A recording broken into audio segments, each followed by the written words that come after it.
রুচি, তুই একজন ভালো লয়ার দিতে পারিস আমায়? উকিল? কিসের উকিল? ডিভোর্সের।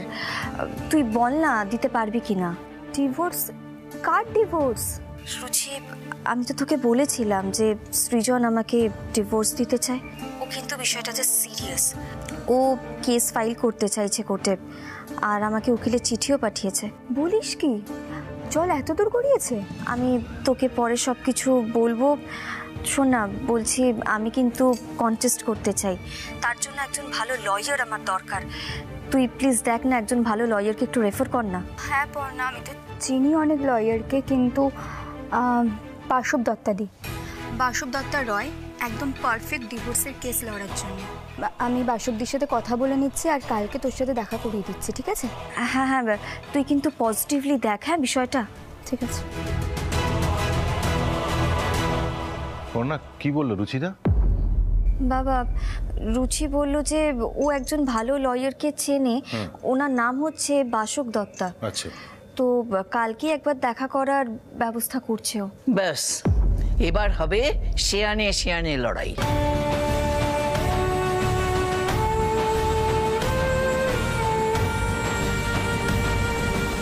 আপনি যে অত বড় মুখ করে বললেন যে আপনার চিঠিটা পেলেই নাকি পর্ণা একেবারে ভয়ে ডিভোর্স দিয়ে দেবে, কই সেরকম তো কিছু হলো না।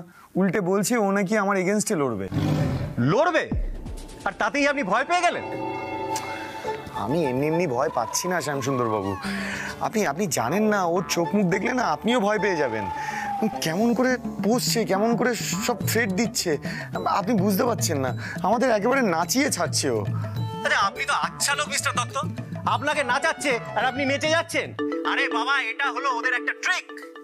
আসলে উনি ফিরে আসতে চাইছেন, তাই উনি ওইভাবে ঝগড়া করছেন। আপনি জানেন কত পুরুষ মানুষ এই ঝগড়ার ভয়ে গুটিয়ে থাকে, কত রকম ভাবে অত্যাচারিত হয়। আপনাকে বলেছিলাম না, মহিলাদের এই অত্যাচারের বিরুদ্ধে আপনাকে গর্জে উঠতে হবে। মেয়েদের ঝগড়াকে একদম ভয় পাবেন না, ওদের মুখেই বাড়িতং জগৎ। উনি একবার তর পারে, আপনি দ্বিগুণ তর পাবেন। রোর ম্যান রোর, গর্জে উঠুন। আরে এইভাবে গর্জন করে কি বলবো কি আমি? আরে বোঝো কাণ্ড, আপনি আপনার তরফের যুক্তি শুরু করুন। কোর্টে এমন ভাবে তৈরি হয়ে যাবেন যাতে ওদের সব যুক্তি খারিজ হয়ে যায়। আপনার তরফের সাক্ষীদের একত্র করুন, একজোট করুন। এই আছে তো আপনার তরফের সাক্ষী? হ্যাঁ হ্যাঁ, শ্যামসুন্দর বাবু, আছি তো এই তো আমি আছি, মৌমিতা আছে, ঈশা আছে, আমরা আছি। হ্যাঁ, এত বড় বাড়ির মোটে 3 জন? মিস্টার দত্ত, লোক বাড়ান। কি আর বলবো বলুন শ্যামসুন্দর বাবু, সবই আমার কপালের দোষ। ওই মেয়ে পুরো বাড়িকে একেবারে জাদু টোনা করে রেখেছে জানেন। আমার নিজের বর, মানে আমার পেটের মেয়েটা পর্যন্ত ওর দলে গিয়ে ভিড়েছে। সব কটা ঘর শত্রুর বিভীষণ। ইয়ে উকিল বাবু, বলছিলাম যে ওই আমার শ্বশুর মশাই মানে সৃজনের জ্যাঠা, উনি কিন্তু আমাদের সাথে আছেন। আমার বর মানে সৃজনের দাদা, উনিও আছেন, চিন্তা করবেন না। আর আপনি তো জানেন না আমার শ্বশুর কি তেদর মানুষ। বাহ, ভেরি গুড। তেদর লোকই তো দরকার। ওনাদেরকে আপনাদের দলে কনফার্ম করুন, আর যত জ্ঞাতি গোষ্ঠী আছে সবাইকে একজোট করুন। আপাতত এই কাজগুলো করে রাখুন, বাকি কথা কাল আমি সামনাসামনি গিয়ে বলবো। শ্যামসুন্দর বাবু, বলছি কেসটা আমরাই জিতবো তো? শ্যামসুন্দর পালিত কেস নিয়েছে মানে এই কেস আপনারাই জিতছেন, এটা গ্যারেন্টি। কিন্তু ওরাও তো উকিল ডাকবে না, আমি তো সেটাই ভাবছি। পৃথিবীর কোনো উকিল শ্যামসুন্দর পালিতের কাছ থেকে ডিভোর্সের কেস নিয়ে জিতে দেখাক, আমিও দেখি। সৃজন, ঘাবড়াবেন না, আমরাই কেসটা জিতবো। তাই যেন হয় মা, তাই যেন হয়। জয় মা মঙ্গলচণ্ডী। আচ্ছা দিদি ভাই, আমাকে একটা কথা বলতো, তুই যে কারণে বাড়ি ছেড়ে চলে গিয়েছিলি সেখানে এই দত্ত বাড়িতে তোর ফিরে আসার কথা নয়, ফিরে এলি কেন আবার? ঠাম্মি আর বলো না, বৌদি ভাইয়ের বাড়ির একটু আগেই না ওই জয়রাম বাজুরিয়ার সাথে দেখা হলো। জয়রাম বাজুরিয়া মানে ওই প্রমোটার যে দত্ত বাড়ি কিনতে চেয়েছিল, তো সে ওখানে কি করছিল? নিচকা, এই জয়রাম বাজুরিয়ার কাছ থেকে মেজদা নাকি টাকা ধার নিয়েছে। আর এটা এটা শোনার পর থেকেই তার কেটে গেছে।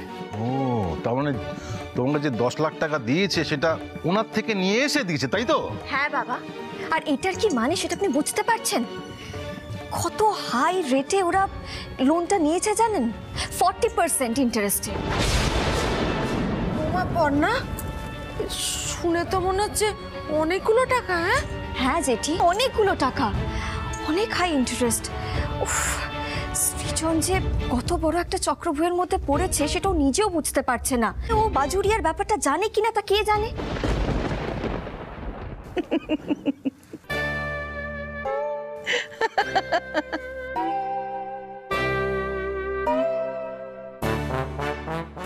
তুমি হাসছো ঠাম্মি? হাসছি তোকে দেখে। এই সব শুনে তুই ফিরে এলি, তাই তো? দাদু ভাইয়ের মায়া আর কাটাতে পারলি না। ঠাম্মি, শুধু তো সৃজন নয় গো, ওই বাজুরিয়া যদি টাকাটা না পায় তাহলে পুরো দত্ত পরিবারের প্রত্যেকটা লোককে গিলে খাবে। দেখো, সৃজনের সঙ্গে তো একবার কথা বলা দরকার না এটা নিয়ে? আমি সবকিছু দেখে শুনে কি করে সবাইকে বিপদের মুখে ফেলে দিয়ে চলে যাই বলো তো? সৃজন তো নিজেও বুঝতে পারছে না ও কত বড় একটা বিপদের মধ্যে পড়ে রয়েছে। শুধুমাত্র আমাকে টাকা দিয়ে এই বাড়ি থেকে বার করবে বলে নিজের মাথার উপর থেকে ছাদটা ওড়াতে বসেছে। জানে জানে, সৃজন সব জানে, কিন্তু কৃষ্ণা ও চোখে ঠুলি পরিয়ে রেখেছে আর গাধার মতো ঈশার কথা উঠছে বসছে। তবুও বাবা, সৃজনের সঙ্গে তো একবার কথা বলতে হবে, ওকে তো সাবধান করা দরকার। না দিদি ভাই, বারবার তুই ওকে এরকম বিপদের মুখ থেকে বাঁচিয়ে আনবি, তারপর লোকের কথা শুনে কিছু বিচার না করে ওর তোর নিন্দে করবে, এটা বারবার মানা যায় না। একবার আগুনে হাত পুড়ুক, একবার ওর শাস্তি পাক, তাহলে ওর শিক্ষা হবে। ঠেকে না শিখলে ওর চেতনা হবে না। ঠিক বলেছো মা। এই কোর্টে গিয়ে যখন বাইরের 5 জন বলবে যে পর্ণার প্রতি অন্যায় করছো সৃজন, ঠিক করছো না, তখন যদি ওর বুদ্ধি খোলে। ঠিক বলেছিস, কিন্তু সবাইকে আমি একটা কথা বলে দিচ্ছি, এই লড়াইয়ে দিদি ভাইয়ের পাশে আমাদের কিন্তু শক্ত দুর্গের মতো দাঁড়াতে হবে। ওরা অনেক দল পাকাবে, ঘোঁট পাকাবে, কিন্তু আমাদের নিজেদের জায়গা ছেড়ে নড়লে চলবে না। ঠিক বলেছো মা, ওদের প্রতিটা পদক্ষেপ না আমাদের ভালো করে বুঝতে হবে, জানতে হবে। ওরা কি চাল চালছে সেটা বুঝতেই হবে আমাদেরকে। বর্ষা, চল, শোন শোন শোন শোন শোন শোন, তোরা না ওদের প্রতিটা পদক্ষেপ ভালো করে নজর রাখবি, হ্যাঁ? আর আমাকে সে জানাবি, হ্যাঁ? এখন থেকে তোদের কাজ শুরু। See, note and report. Go! আয় আয় ক্যাপ্টেন। Barsha, let's go.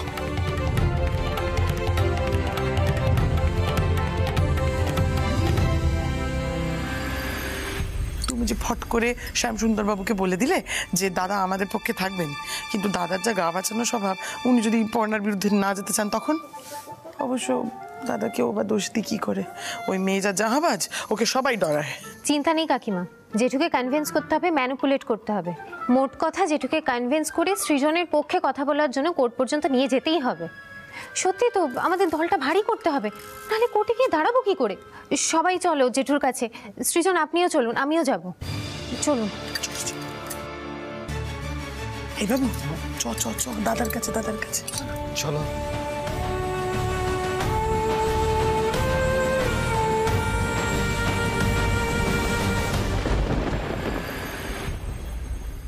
বাবা, ঠাম্মি একদম ঠিক বলেছে, ওরা সব এখন জেঠুর ঘরে গেছে, ওরা দল পাকাচ্ছে। বড় খোকা তো দিদি ভাইয়ের বিপক্ষেই যাবে, যাক। ওরা দল পাকালে আমরাও দল পাকাবো, এক পাও জমি ছাড়বো না। আমরা একজোট হয়ে দিদি ভাইয়ের জন্য লড়বো।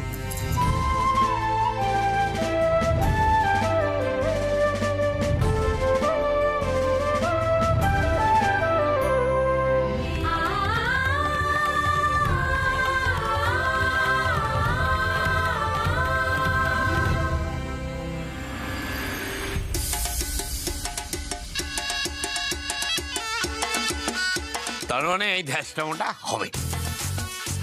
আমি রাজি, আমি পর্ণার বিরুদ্ধে সাক্ষী দেব। জান, আজ থেকে আমি তোর দলে।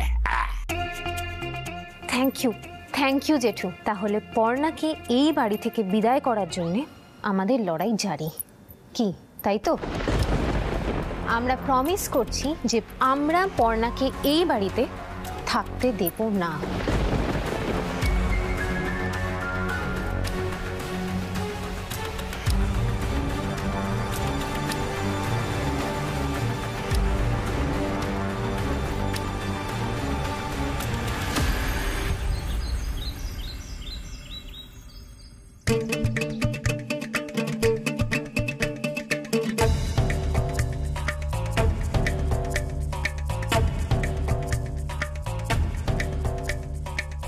আমি এসে গেছি। ওই দেখো এই যে চা নিয়ে এসে গেছি। আমার ডান হাতে নতুন বৌদির পকেট চা, মা হাতে সৃজন দাদার পকেট চা। যে যার পকেট চা নিয়ে নাও। বড্ড ধাস্টাম হয়েছে তোর মঙ্গলা, বলে দিচ্ছি। বর্দা, যেই দেখলে মঙ্গলা আমাদের দলে অমনি অধ্যাসটা বেড়ে গেল, তাই তো? দাঁড়াও না, পর্ণার উকিল এলো বলে।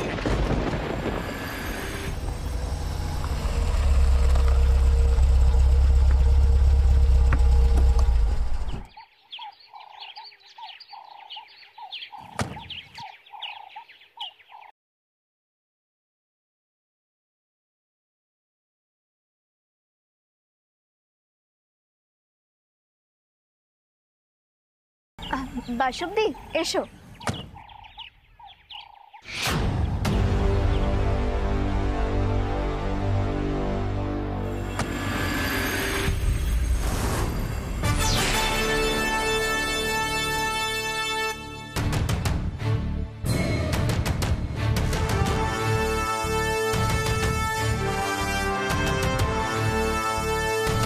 ইনি হচ্ছেন বাসব দত্ত রয়, পর্ণার লয়ার। আর উনি চয়ন, আলোকপর্ণা দত্তের দেওর।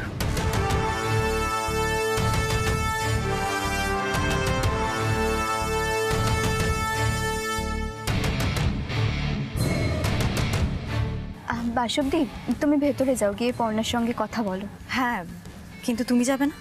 না গো, আমার একটু কাজ আছে। কাজটা একটু পরে করলে হতো না? না মানে তুমি যদি বৌদি ভাইয়ের পাশে থাকতে তাহলে বৌদি ভাই একটু সাহস পেত। আপনার বাড়ি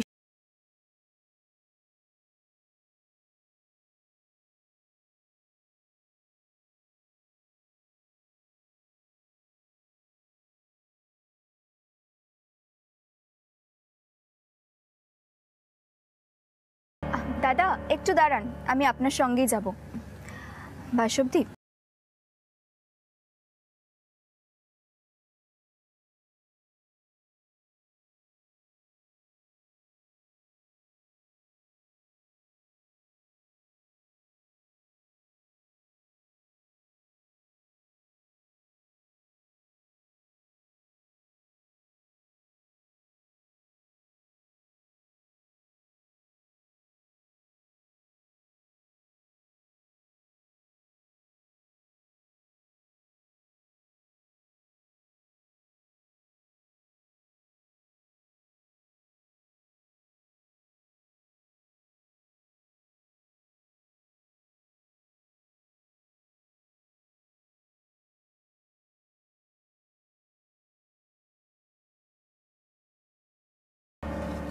তাহলে আমরা ভেতরে যেতে পারি? হ্যাঁ, চলো।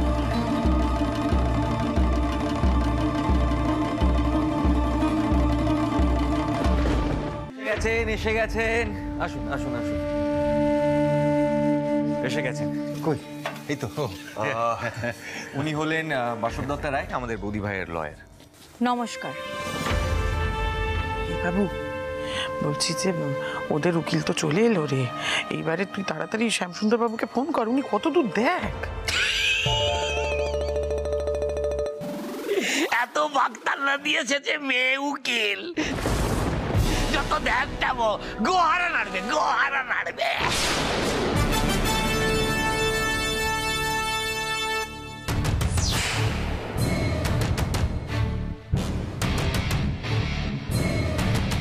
চয়ন, বলছি শত্রুপক্ষের সামনে আলোচনা করে কোনো লাভ নেই, বুঝলি?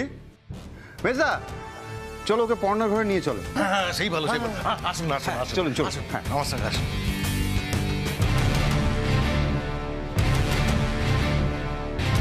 সত্যি বাবা, চুনুটা একেবারে কেলানেই রয়ে গেল। হ্যাঁ, কিরকম বৌদি ভাইয়ের পেছন পেছন বৌদি ভাই করতে করতে চলে গেল।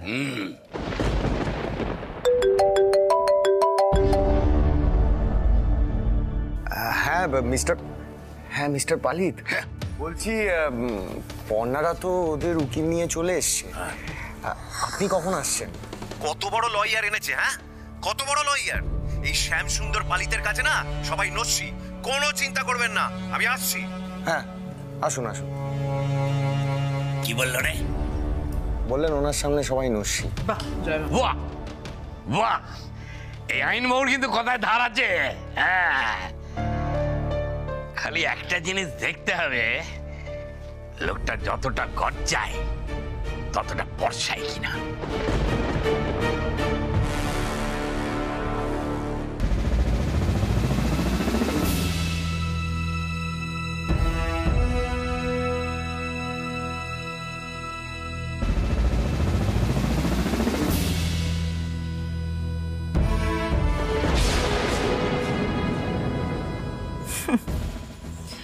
আর কিছু পেল না, মানসিক নির্যাতনের চিঠি পাঠিয়ে দিল একটা।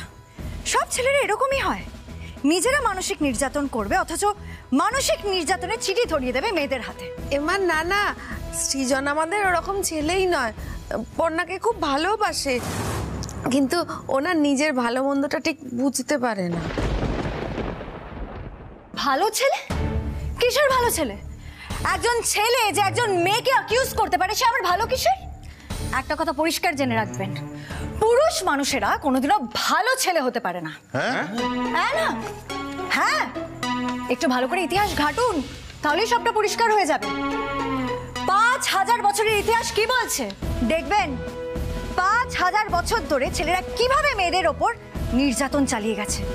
সারা জীবন ধরে মেয়েদের ঘরে আটকে রেখেছে, লেখাপড়া করতে দেয়নি, চাকরি বাকরি করতে দেয়নি, মেয়েদের ওপর মানসিক অত্যাচার করেছে, শারীরিক অত্যাচার করেছে, বাল্য বিবাহ থেকে শুরু করে সতীদাহ প্রথা, সবেতেই মেয়েদের উপর ছেলেরা অত্যাচার করেছে। সে তো অনেক আগে হতো, কিচ্ছু বদলায়নি, কিচ্ছু না। আজও ছেলেরা একই রকমের অপদার্থই রয়ে গেছে।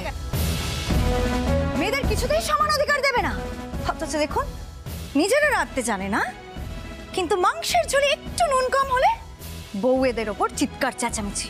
কিন্তু না, আর না, মেয়েদের আর এসব কথা শুনলে চলবে না, নিজেদের রুখে দাঁড়াতে হবে, গর্জে উঠতে হবে মেয়েদের। এই পুরুষতান্ত্রিক সমাজের শক্ত হাত ভেঙে গুঁড়িয়ে দিতে হবে।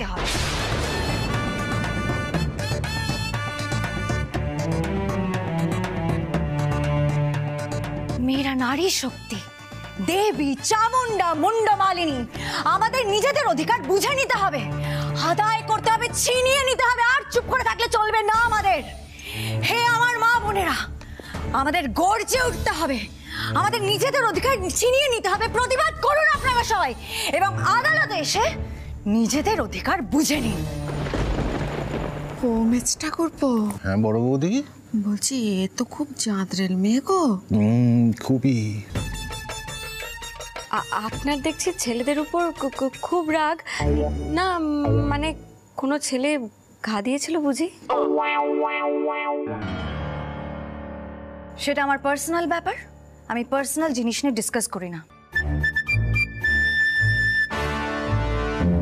এবার তাহলে কাজের কথায় ফিরে আসি আমরা। হ্যাঁ বলুন, কি করব আমি এখন? আপনি একটা কাজ করুন, আপনি সৃজন দত্তকে ঘুরিয়ে একটা চিঠি লিখুন। আপনি ওনাকে স্পষ্ট জানিয়ে দিন যে ওনার আনা অভিযোগ আপনি কিছুতেই মানছেন না। আমি এক্ষুনি আপনাকে একটা ফরম্যাট বের করে দিচ্ছি, সেখানে চটপট টাইপ করে ফেলুন। কি কি লিখবে? আপনি আসুন।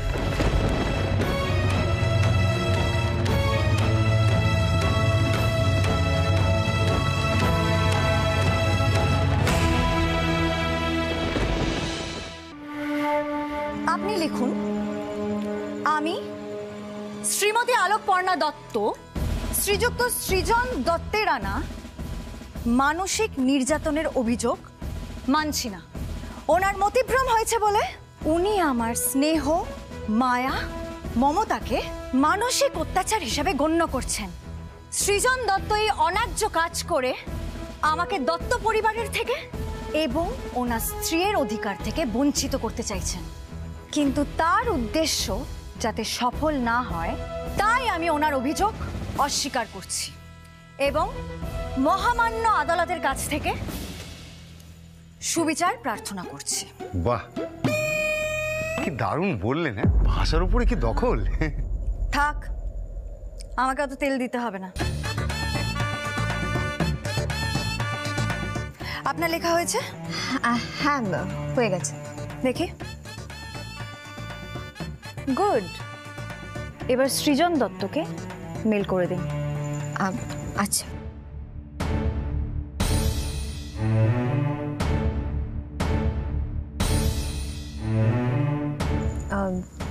পাঠিয়ে দেবো? হ্যাঁ পাঠিয়ে দিন, মুখে ছুঁড়ে মারুন।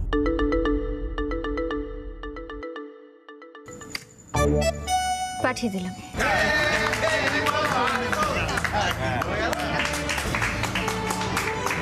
তো পাঠিয়ে দিয়েছে, হয়ে গেল এবার। এই চিঠি পেয়ে ওরা নিশ্চয়ই কেস করবে, করুক, আমরা আমাদের মতো লড়বো। আর একটা কথা আলোকপর্ণা, আপনার সঙ্গে যা যা ঘটেছে আপনি সবটা আমাকে ডিটেলসে মেল করে দেবেন, খুঁটিয়ে খুঁটিয়ে যা যা মনে পড়ছে সবকিছু নির্দ্বিধায় বলবেন কি, একদম নরম হবে না। আমিও দেখবো ওরা যেতে কি করে।